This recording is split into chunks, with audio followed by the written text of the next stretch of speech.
You're listening to 50 Pirates in 50 Days on the Sports Objective Podcast. A new era of East Carolina football is here and will begin on August 31st when Mike Houston leads the Pirates into action at NC State. Between now and then, join us for a daily trip down memory lane as we experience Pirate football through the words of the men who made those memorable moments happen. Here's your host, Bubba Rosenbaum. We continue. One of the hottest things going on this summer here on the Sports Objective is our 50 days, 50 Pirates in 50 days. And guys, I know, Bubba, we have a very special guest. Yeah, that's what you hear it all the time. You hear coaches at East Carolina talk about putting a fence up around Eastern North Carolina, and a lot of times folks think of that divide, as being right around I-95, and a guy that would have been right along that fence line back in his day is Dontre Brown out of Byrd High School in Fayetteville. And Dontre, welcome into the show. How y'all doing? I appreciate it. Absolutely. We are happy to have you, and that's why we do this podcast. There's a lot of great players like yourself that have come through the program, and we'd like to know what's going on with them now. But first, we always ask, how did you become a Pirate?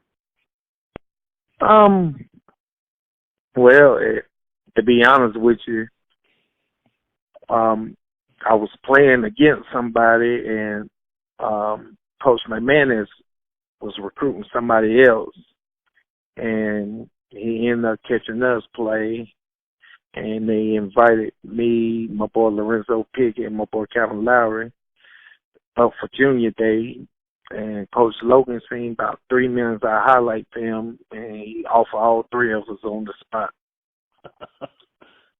So. So did you have any other offers, or was it going to be East Carolina or nothing, or did you have other opportunities? Yeah, I had other offers. UNLV had offered me, and Rutgers had offered me, and literally like a day after I signed with ECU, Maryland had called me after. It said they had a scholarship for me, but I told them I had already committed to East Carolina, in which it was perfect for me because I'm a family-oriented person. So they gave a chance for my grandmother and my great-grandmother to come watch me play. So that was big for me. Did you take that UNLV visit at least before you committed to East Carolina? Yes, I did. You did? Mama, how was that? Yeah.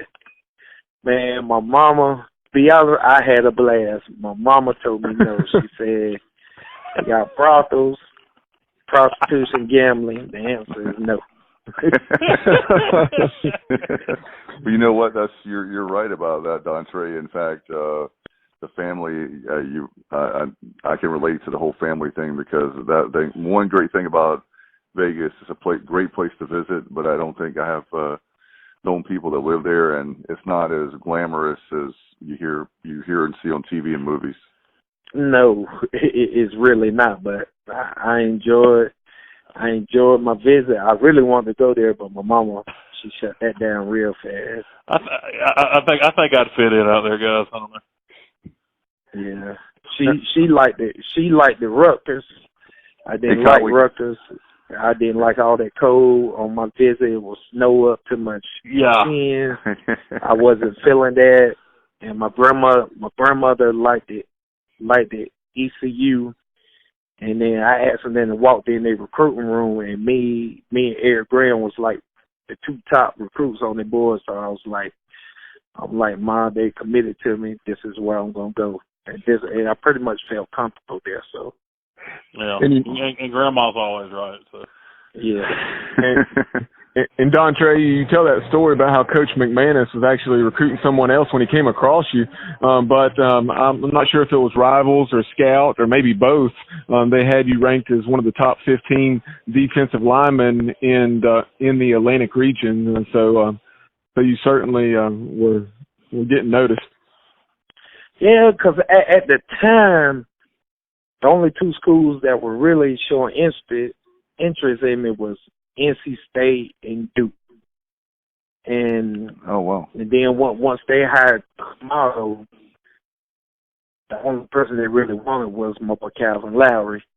And he was like, my brothers ain't coming with me. I'm not going. And he Chuck like, well, I just want you. So he like, I'm not coming. And he committed to Penn State. So that what killed all that. And one thing I do know is you're still in Fayetteville, and anybody that knows high school football in North Carolina, because we have people listening all over the country and world, Fayetteville, North Carolina is a hotbed for high school football, right? Oh, yes. Matter of fact, I got 2 players right now that play for me at E. Smith High School that's getting highly recruited. So, didn't you play at Douglasburg? Yes, sir, I did. For the great Bob Piroli. Wow, that's really cool. You had the opportunity at East Carolina, kind of a bit of a unique situation in that you played for Steve Logan, John Thompson, and Skip Holtz. Can you talk about the differences in those 3 coaches?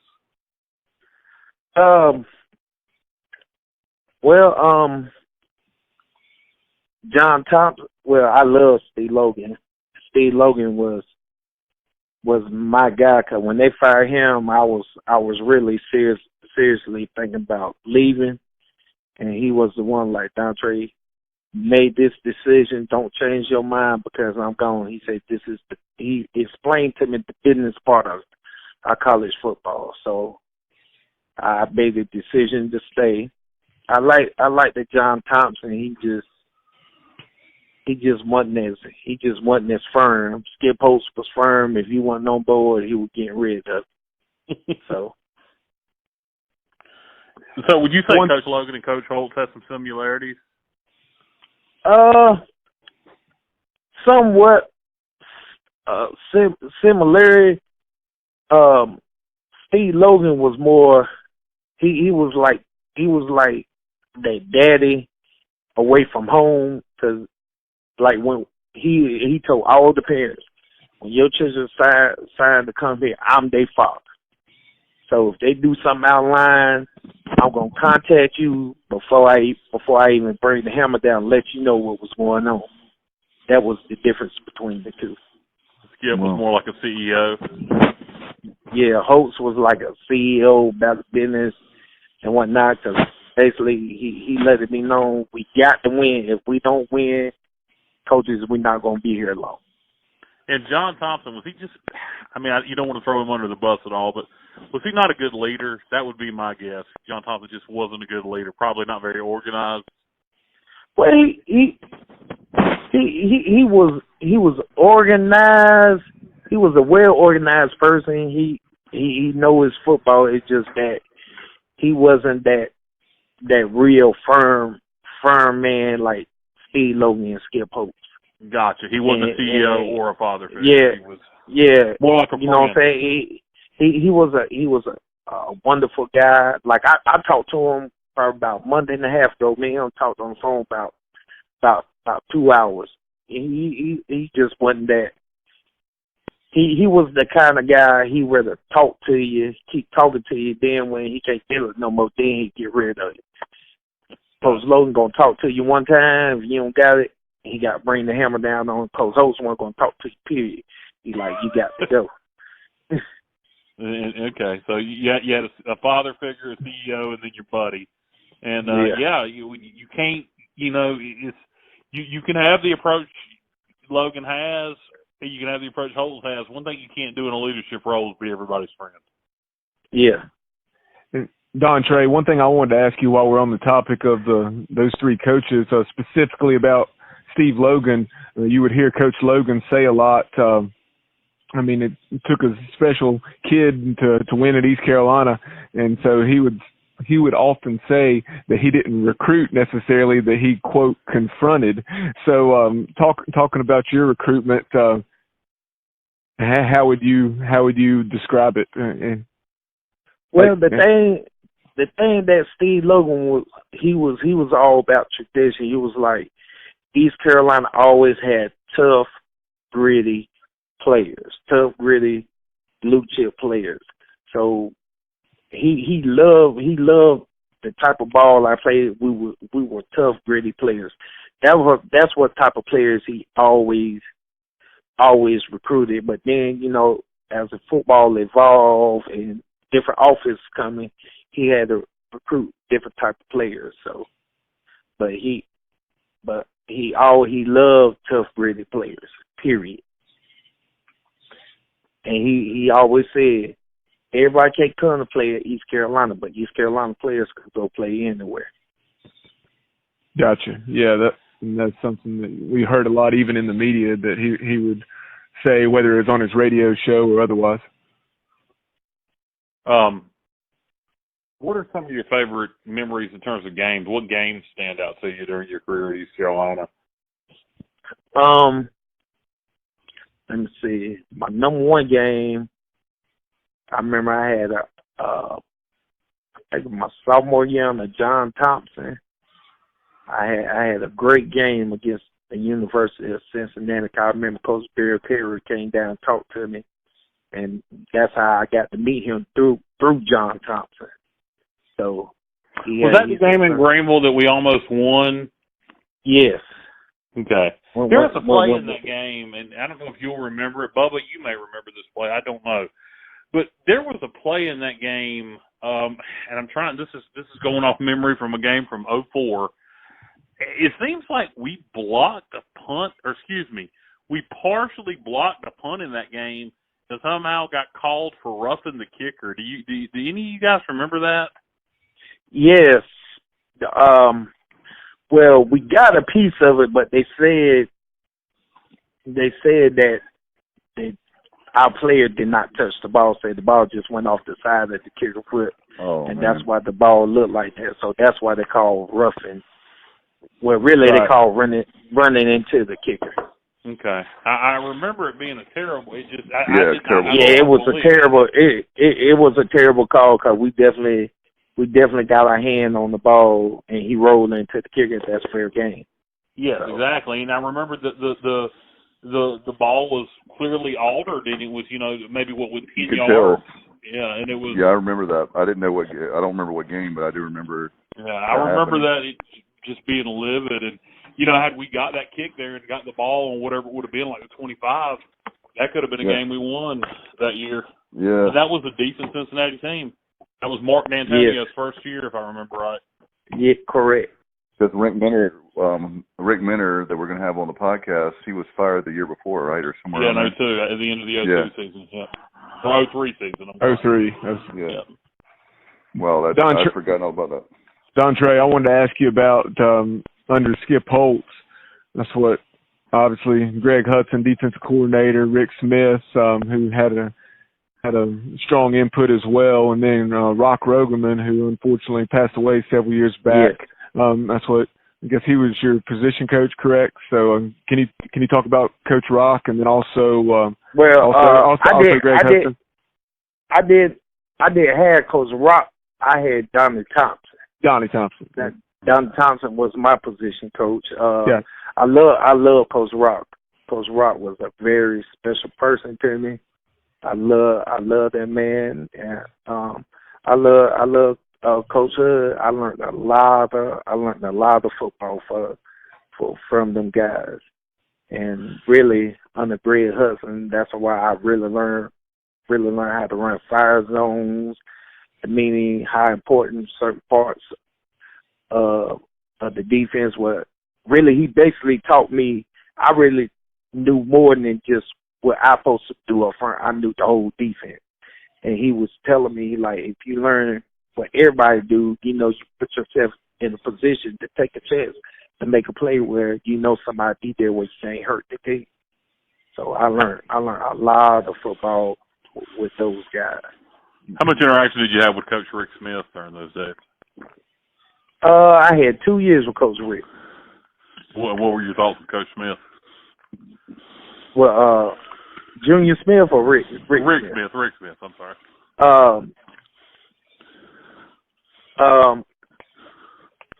Well, I love Coach Rick, man. You didn't sound sure there for a minute. Nah. It wasn't that Coach Rick Smith. He is a very demanding demanding person. You know what I'm saying? It wasn't. It wasn't no slagging. It wasn't no slagging with Rick Smith, and he'll let you know. And any of them DBs that play for him, they love him to death. But I could relate to that because he reminded me of Bob Perot. So, we were talking about Rick Smith. I wanted to ask you about. We were talking about Coach Rock. I tell you what, I went to a coaching clinic when I was coaching football around 2006, somewhere around there, and he was. I tell you one thing I loved about being in that room with him. That room was the very fact of his. You could tell the love and the passion for the game of football. Oh my gosh, it was like you could see why a kid, if he was recruiting you, why you would go to East Carolina. Oh yeah. What about, are there other coaches during that time, the staff that on offense or defense that they really you could relate to or that you really enjoyed? Of course, I related to Junior Smith because Junior Smith guy, he was a physical guy, and I know him ever since I was a kid, so that was cool thing about it. And I love Rick Smith, and I was so glad they brought Coach Shankweiler back. Yeah, that's one of the things I was going to ask you. How about playing against an offensive line every day in practice, coached by Steve Shankweiler? Playing every day in practice against Steve Shankweiler offensive line. Oh yeah, man. I love. It was like every day. Every day he always made me. I had to go against Eric Freeman every day. You better bring it, right? Yeah, every day. It was like, best we did inside. It was like, Dontre ain't gonna let you win today. I'm like, but you ain't gonna win today. that was every day. But the crazy thing about it, because Gary Freeman, all of us came in that 02 class, so all of us, we pretty much tight-knit group. With the last 3 seasons, we've all heard behind the scenes with Montgomery. I was here until 2018 about how the practice were kind of soft. People were not tackling. You always hear that you play like you practice. Can you talk about, obviously you can't about because you're not under Montgomery, but can you talk about the practices back in your day? Yeah, well, I did watch Montgomery in practice a little bit, and I wasn't too happy. But for some time, I understood what Coach Mo was trying to do. He's trying to keep his players healthy and stuff. But still, at plain sight, you still got to bang. You still got to be gritty because if you don't do the everyday things, players pick up bad habits, in which they ended up playing with bad habits.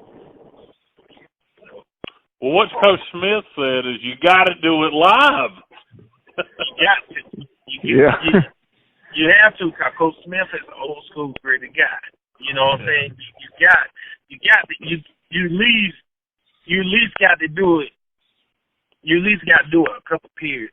You know what I'm saying? You ain't got back to back. You can split them up. You know what I'm saying? Do like 10, 15 plays, boom, boom, boom, and get it. With Coach Mo, he was just, I guess he was trying to get the boys to the professional level, how they do it, but those type of players that he had, they weren't ready for all that. I could tell when me and my brothers was up top watching the spring ball game, we was looking, I was like, bro, we not gonna be very good.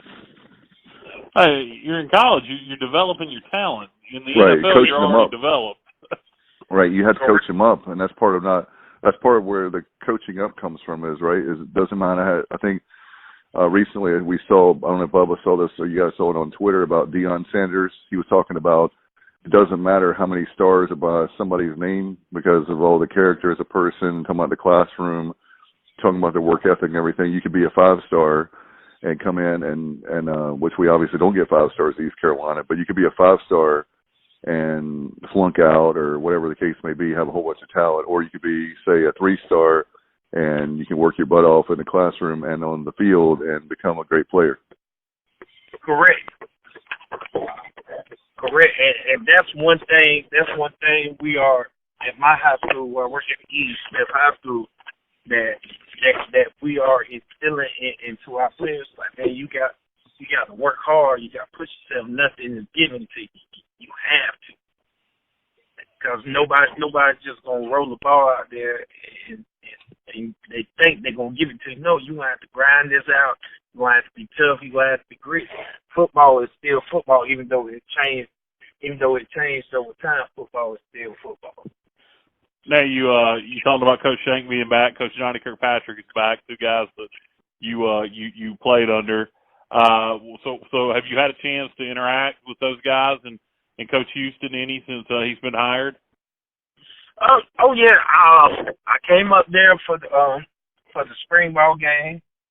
I talked to both of them. Then I came up there for the Beast of the East, and I talked to Coach Kirkpatrick and Coach Shank for about an hour.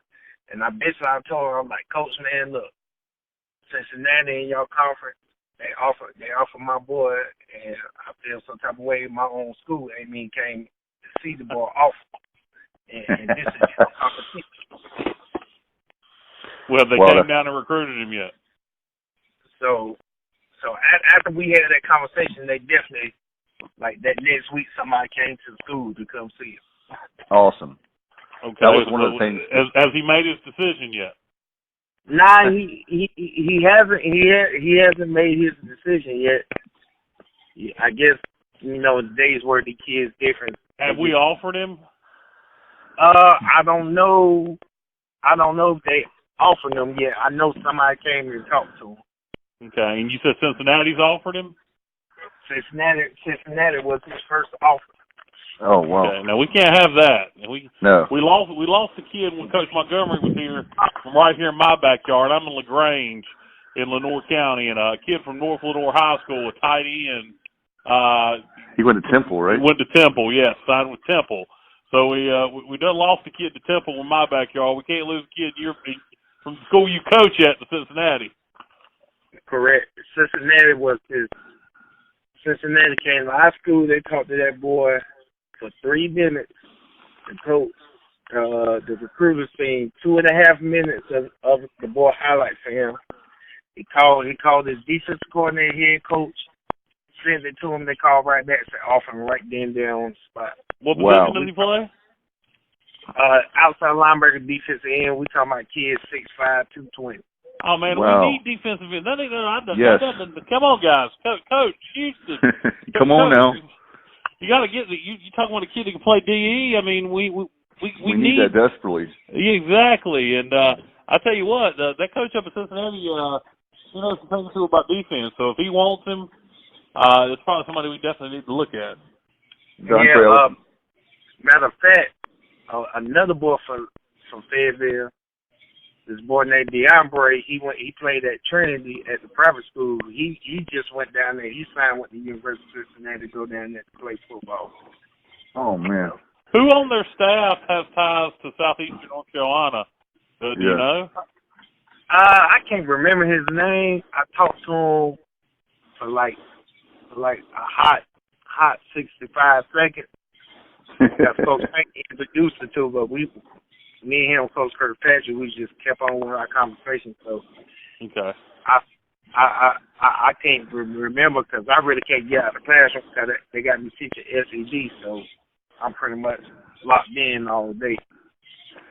Dontre, as far as that's one thing that is a concern of mine is not to some, I think fans misinterpret what I'm saying. Obviously, you can't offer every single kid in Eastern North Carolina or North Carolina or say the 757, the Tide, whatever, that we have some strongholds that we need to, the best defense is a good offense. We need to keep, there's a lot of great players in Greensboro. There's a lot of great players in Fayetteville. You could just go on and on about the hotbeds of high school football. And I know Bubba's part of the state there's a lot of great talent there as well. But when you look at Eastern North Carolina, we can't have the Cincinnatis of the world, the Temples of the world, the people in their own conference taking guys that are literally a gas tank away from East Carolina and Greenville. Correct. But I think with the new facilities that are there and the new facilities coming in, I would think that would help them a lot with their recruitment. Yeah, definitely. Because I seen the plans. They get ready to build an indoor practice facility and all that. And right now we're catching up. All the ACC schools got indoor practice facilities. Now you're involved in coaching, but and so maybe that's why you've stayed close to the program.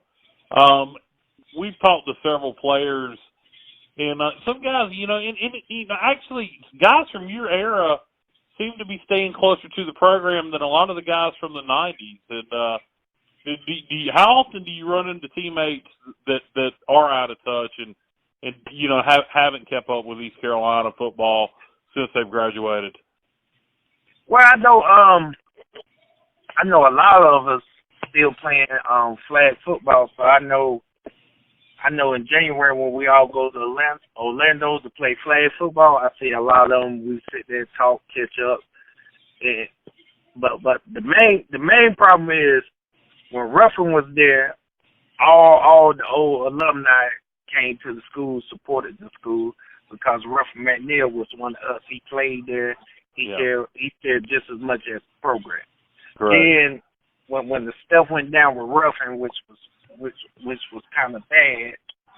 Yeah. And then unfairly, Coach Mo was the scapegoat of all that fool. And Coach Mo, he was a great dude.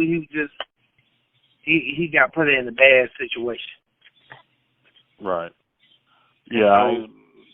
And the thing with Ruffin, when you come there, Ruffin like, man, we family. You're a pirate. We all play here. We family. You know what I'm saying? Ruffin let you come, sit and lounge around. He made you feel comfortable because he was like, you part of the building block of the things that we're receiving now. So, no, I'm not going to turn y'all away. Y'all family. You put a part of this brick was going up now for the kids. So, right. So that's the difference between Ruffin and Mo. And that's why the alumni players really didn't go towards Mo, because, you know what I'm saying, they really didn't feel comfortable with him. But to me, I got a chance to meet the man, talk to the man, and that's what he really wanted, all the alumni. And I explained the situation. I'm like, man, right now you a scapegoat. You got put in a bad situation, which he realized that he was just trying to do the best he could in the situation. I think one of the things that Dontre also heard was the fact that when you have a guy like Ruffin, he's from literally Lumberton, North Carolina. He's an alum. Great. He was a great player for East Carolina. On that 78 team, we had for our podcast party where they won the Independence Bowl. He had a lot of deep roots, and like you said, when you're around Ruffin, you felt like, even I've met him a few times. He's always been very friendly to me. And I didn't play football. He had something, just something about him, like a father figure, or he made you feel extra comfortable. I think with the situation with Mo was he did come after a bad time when our athletic director made a terrible decision, and he didn't have I think it would take somebody like Mike Houston or somebody, an up-and-coming coach or an established coach, to kind of alleviate the pain and all of that. But when you have somebody who has no head coaching experience and he comes in after Ruff, it was just a recipe for disaster. And the greatest thing that Coach Houston had, he had Coach Shank White and Coach Kirkpatrick. Right. Staff up there, and he brought them back there with them. And so that helped a lot of the transition for Coach Shank been there for years, and he coached a lot of Pirates. And I've seen a lot of them. First thing they came up, man, I need to talk to Coach Shank, I need to talk to Coach Kirkpatrick. And, they're like, man, come on up, come in the office, sit down, talk to him. You know what I'm saying? We had that homey feeling that we had with Ruffin was there. Yeah, it seems to be a good fit. I think Coach Houston's going to do a good job here. Got a real athletic director again with John Gilbert instead of that, oh, God, whatever Jeff Comfer was. A walking douchebag, so things are going in the right direction now with the program, and like you said, you feel at home again, and it does. That's a That's a good analogy. It feels like Pirate football is home again. Mm-hmm. Dontre, I wanted to ask you about being a D lineman. Obviously, we desperately need D linemen, but that's a whole other subject. What I was going to ask you about is being a former player. You're a defensive guy. How painful is it to watch the last 3 seasons of our defense, or lack thereof? Man, to be honest with you, watch my beloved Pirates play. I broke 2 TVs. Are you serious? I'm serious. I broke 2 TVs watching it. It made me sick to my stomach. I got that upset. I'm like, I can't. I love you even more now. I can't go nowhere in the state when East Carolina jumps, man. It made me sick to my stomach. I'll tell you the game, and the guys tease me about it. The one that got my blood pressure, the Memphis game. No, it really did. At Memphis. I know. Oh, my God. It was like I literally had to work that day, Dontre, and by the time I walked from my car to the front desk of the hospital, 14-0, bam, just like that. I'm like, what in the world is going on? Yeah. Your game got my blood pressure up, almost every damn one of them. But, I mean, I'm saying that was the one where I'm not anti-Coach Mo, but that was the one that really – I think he's a great person. I think he does know X's and O's. He just wasn't ready to be the head coach, and certainly not East Carolina. Well, I'm a great person. I wouldn't hire me to be the head coach. No, I know. I'm just saying that he's not – I don't think he was ready to be a head coach, and I think that showed. And then when you have a game like that, that's the infamous game where he said we're going to go to a bowl. You know, we got killed that day. Yeah. Well, it goes back. It all goes back to what we talked about earlier. With like he talked about with practice. They weren't being physical in practice. When you're not physical in practice, you're not going to play good defense. Correct. Right. And then something else. This is what I was going to mention. This right before we got sidetracked earlier, during the Skip Holtz era, you had Coach Hudson come in, and he and Rick Smith and staff, they really simplified things, whereas Coach Thompson was, and his staff were going about it much different defensively, and you saw drastic improvement. And then just year 2 under Coach Holtz on that 2006 defense, your senior year, was one of the most, in my opinion, underrated defenses in our program's history. Y'all only allowed like 20 or 21 points per ball game. Yeah, man. But at the same time, Coach Hood and Coach Rick Smith knew we was tough, gritty kids, and we was very strong kids at the same time. So we knew that 06 season. I'm like, all right, we're gonna kick some tail because we worked. I'm talking about we worked our tail off in that weight room. We worked our tail off in the summer. You know what I'm saying? Everybody was being accountable amongst each other. You know what I'm saying? The coaches didn't have to police us. We policed each other. And we was literally that tight. And then when Ruffin came in, he inherited those type of players. So, you know what I'm saying? It worked. It worked his own magic. Yeah, Coach Golden. I remember Coach Golden. I met him a few times, and I used to call. He's like a spark plug. I'll tell you one thing. The guy was impressive. I really liked him personally, and I love that guy, man. He was. I remember I threw up almost 500 pounds on incline. He started throwing everything in the weight room. and Pierre Parker threw up 450 on the bench. He really started throwing stuff everywhere. I remember Coach Holtz came in there. He said, "Skip," he said, "we're strong. We move well. The kids work hard." He said, "We're gonna win some ball games." So. And you guys certainly did. I tell you what, that and he's an in-your-face guy like Hud and Coach Rick Smith. You know what I'm saying? So it worked. It worked out for us because that man push, press buttons. He did what he had to do to get the best out of us, and I will always be indebted to that man. How about I wanted to ask you about if you know about the with the Murphy Center. They've done a lot of renovations to the weight room. Have you seen that since they made the renovations? Oh, I seen it when I went to the Beast of the East. It looked nothing like it looked when because my class was the first ones to use the Murphy Center in 2002. Okay, that's right. So it looks nothing like it did when we was there. And that's a good thing, right? Mhm. So that means we're improving things. I know they've spent a lot of money there. What about when we're talking about the indoor practice facility? How desperately, we were talking about that earlier, how desperately do we need that indoor practice facility to compete with as far as recruiting? Because you're a high school coach, being for East Carolina alum and the hotbed of Fayetteville. How badly do we need that to compete with the ACC schools and other American schools, obviously? Yeah, you need that because in today's world, the kids are all about the facilities, what they got.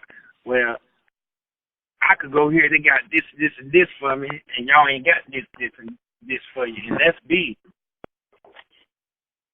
Yeah, it's a necessity. The indoor practice facility, I think, at this point, is a necessity. As Dave Hart said, he told us guys, if you remember on our podcast last year, that things like the indoor practice facility used to be a luxury, and I think he used the same word, Kyle, necessity, because we need that. Are there other things? I want to ask you this too, Dontre, because you played there at East Carolina, and also you have players that hopefully will come. What kind of amenities do the players looking for? You coach the guys now that are up-and-coming players in high school. What are they looking for that we could say, if we can get the indoor practice facility, we can get these other amenities that'll close the gap and help us keep guys that are from Eastern North Carolina or North Carolina to come to East Carolina? Well, it helps. You talk to a guy, every time it rained hard in Greenville, our practice field used to flood. You know what I'm saying? Yeah. and we had practice through that, but now with the indoor practice facility, things like that happen. You can take them inside. You ain't got to worry about people getting hurt, tearing ankles, knees, elbows. You know what I'm saying? Make a safer environment and a climate area to practice it. I remember they were talking about facilities. I heard the other day people talking about nap rooms. So some of these schools like Clemson have a nap room now where players can go take a nap, and LSU have just given all their players nap pods that they're going to keep at their lockers where they can take them out and put them out in front of their lockers and take a nap. Mhm. What do you think about that? Did Coach Hudd and Coach Give you milk and cookies. Did they worry about y'all taking a nap much? Nah, I remember in our locker room we used to have couches and stuff. They used to come there and wake us up because sleep was very important. So okay, all right, so they did encourage naps. Gotcha. You know what I'm saying? They used to come wake us up. Hey man, come on, don't be late for the meeting. I'm gonna get you, and we jump on up a nap. Which I understand. That's what the game going to. They're trying to make sure the kids. I like that ECU got a nutritionist just for football. I like how I love how they redid the locker room. It's awesome. It is beautiful. I love it. I like how they took the old training room. They got their own little cab area. They got their own little lounge area.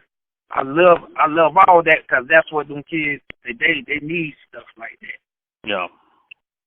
And we'll give Coach Mo credit on kind of starting the ball. I will give him credit for that. That was something he had advocated for. I know for the student, I guess the player lounge and the locker rooms. I know that that was something. And also, guys, he also pushed really hard. You remember for the training table. So I will give him credit for that. Yeah. And the path that we're going now, it's a righteous path. I love it because I remember walking there with my players and they loved it. Like Coach NC State locker room ain't look like this. Carolina locker room ain't look like this out there. That's good. You know good. They love. I'm talking about they love it. And like, Coach, it was like this when you was here, when you played here. I'm like, nah. And I said, at the time, we had the best that we could get at the time back then. Right, and it's hard to know with we won't even know in the next 5 or 10 years the technology that we're going to need. We don't even know what's probably not even developed yet. What about as far as you're talking about the different players? Are there other players that on your team that are up and coming that we need to?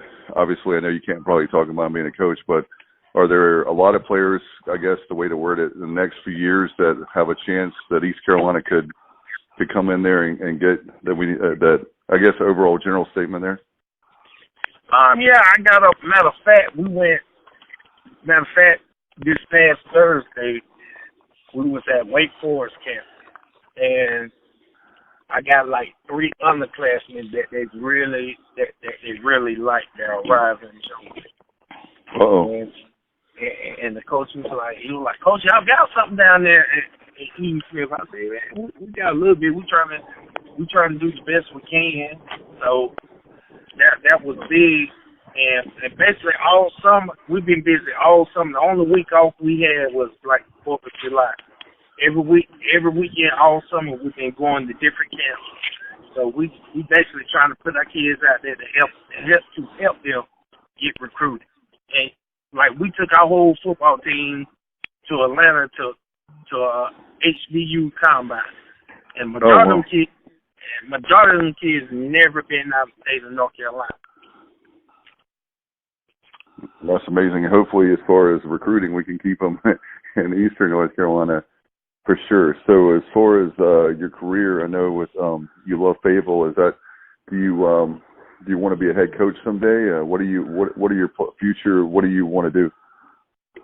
I would love one day to be the head coach at my high school. I would love that because, matter of fact, an ex-pirate, Wayne Inman, gave me my first coaching job at high school. Ex-pirate Wayne Inman. I love Wayne Inman to death. When I sit him at the coach clinic, he hugged me. We sat down, talked about a good hour and a half. Oh man! He gave me my first coaching job. Well, guys, Dontre, I know. Go ahead. Dontre, I was going to ask you. I know after East Carolina, you had the opportunity to play professional football in the arena leagues for quite a few years, and so I know you did that just up to just a couple years ago or a few years ago before getting into coaching. So talk about your experience playing in the arena leagues.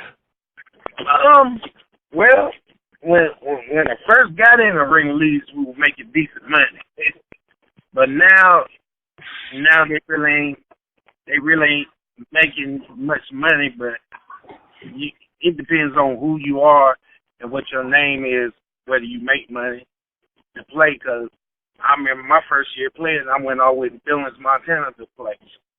So in the middle of nowhere. I wanted to, speaking of which, do you, before we let you go, I was going to ask you, when you brought up the arena leagues, do you think, unfortunately, the AAF didn't make it? I know Vince McMahon, being a graduate of East Carolina, he's got the XFL coming up. Do you think, can that compete with the NFL, in your opinion? Man, you know what, absolutely, because a lot of NFL guys that got cut came to play in the arena league. It's like when I played at Harrisburg, Pennsylvania. I played with Great Woodrow Dance. I played with Woodrow Dance. I played with my boy Silas Daniels that played receiver at Auburn. That played with Cadillac and Jason Campbell. Okay. So you play against NFL talent. It's just some places it just don't work out for guys, and that's where they end up being in. It's going to be really interesting to see how they can do it, and hopefully it won't be. Hopefully it'll last a lot longer than the AAF. We'll have to wait and see. Dontre, thank you so much for coming on with us. We appreciate it very much. You stayed a long time with us, and How about social media? You're on there where Pirate Nation can follow you? Well, of course, I'm on Facebook, Dontre Brown. Twitter is DTRE99, DTRE99, and I believe my Instagram is my name, Dontre Brown.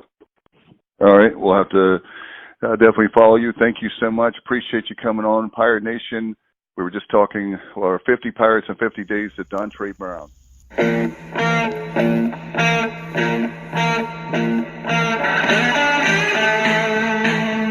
That concludes this edition of 50 Pirates in 50 Days on the Sports Objective.